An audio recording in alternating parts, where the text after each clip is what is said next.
વેવાણ, ક્યારના મા દીકરો શાંતિથી બેઠા છો. આ કાંઈ વાત કરવાની હતી તે મને અહીંયા બોલાવી? તમને બધી જ ખબર છે, છતાં હવે તમે અજાણ્યા થવાની શા માટે કોશિશ કરો છો? દેવેન, તારા સાસુ છે, બોલવામાં મર્યાદા રાખ ને બેટા. હશે વેવાણ. હા, છોકરાઓનું તો એવું જ મગજ હોય. જો તમને એટલે જ બોલાવ્યા છે કે આ તમારી છોકરી હવે માજા મેલી છે, કોઈ વાત માનવા તૈયાર નથી, પોતાની મરજી પ્રમાણે જ કરે છે. અરે વિચાર તો કરો, આ ઘરમાં વાત વાતમાં વધાર કરવાનો. અને તમને ખબર છે, હા, અમારી દામિની વહુને મહિના છે, બિચારી ગર્ભવતી છે, છતાંય ઘરનું હંધુય કામ કરી લેશે. અને ડાક્ટરે કીધું છે કે આરામ જ કરવાનો છે, એને કામ એ નથી કરવાનું. અને જો એક કામ વધારે તમારી હેતલને કરવાનું આવે ને તો હમરાવ કરે છે. જાણું છું, અમારી દીકરીનો મગજ આવો થઈ ગયો છે. મેં એને સમજાવીને મોકલી હતી કે તારા હાહરે આ સંયુક્ત કુટુંબમાં રહ્યો ને તો હંધાઈનું વિચારીને રહેવું પડે, પણ એ સમજતી જ નથી. તો હું તો એમ કહું છું વેવાણ, તમે મા બનીને થપ્પડ મારી દેવો ને તોય હાલશે, પણ આવી રીતના ફરિયાદ મારી પાસે ન આવી જોઈએ. કેવી વાત કરો છો? તમને ખબર છે, હાલ લગન અમારા ઘરમાં રૂપિયાનો વહીવટ પુરુષોએ જ કર્યો છે, પણ આ તમારી દીકરી આવીને એ દીથી મારા દીકરા પાસેથી રૂપિયા લઈ અને પછી મને દેવા આવે છે. દામિની વહુએ તો ક્યારેય એવું નથી કર્યું. કહેશે કે જ્યાં લગન દેવાંગભાઈ જેટલા રૂપિયા આપશે ને એટલા જ અમે આપીશું. શું એને કોઈ દિવસ દવાખાનું નહીં આવે? જાણો છો, આજે મોટી વહુનો વારો છે તો કાલે મારી દીકરીનો આવે. જમાઈ તમારો તો વાંક જ છે હો. મારી દીકરીનો વાંક હોય ને તો તમારે 2 લાફા મારીને બેહાડી દેવાય. હું તમને ક્યારેય ફરિયાદ કરવા નહીં આવું કે મારી દીકરીને 2 લાફા હું કામ માર્યા, પણ આ ઘરમાં અશાંતિ ફેલાય ને એવું ક્યારેય ન થવું જોઈએ. 2 લાફા માર્યા વગર તમને કહેવાનું કારણ જ આ હતું કે કદાચ તમે સમજાવો ને તો એ સમજી જાય. મેં ઘણી સમજાવી છે, પણ વેવાણ મને એમ લાગે છે કે એને સબક શીખવાડવો જોઈએ.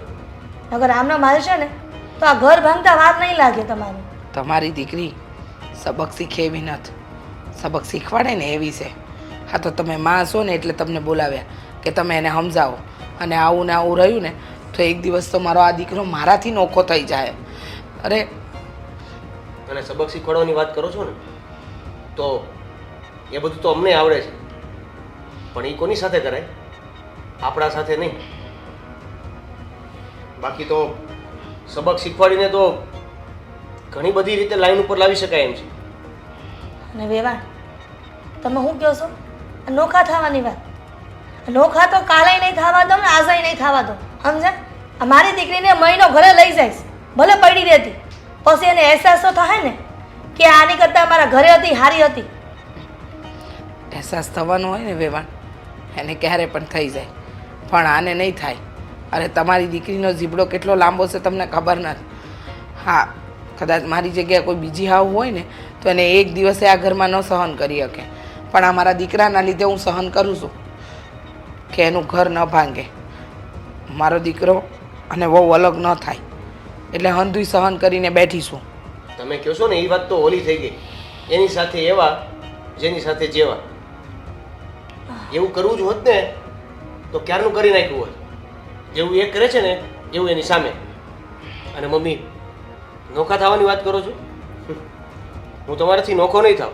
જો દેવા પડશે ને તો છૂટાછેડા આપી દઈશ. વિચાર કરો, આ છૂટાછેડા સુધીની વાત પહોંચે ને એ પહેલાં તમે તમારી દીકરીને સમજાવવાનો પ્રયત્ન કરો કે આ ઘર છે, આ ઘર એનું છે, તો એને સમજી વિચારીને રહેવું પડે. ઠીક છે વેવાણ, હજી મારી દીકરીને સમજાવાય, અને નહીં સમજે તો પછી તમે જે કરો એ ઠીક છે. હા, તમારા પરિવારમાં મારે કંઈ બોલાય તો નહીં, પણ જે મારી દીકરી કરે છે ને એ તો ખોટું જ છે.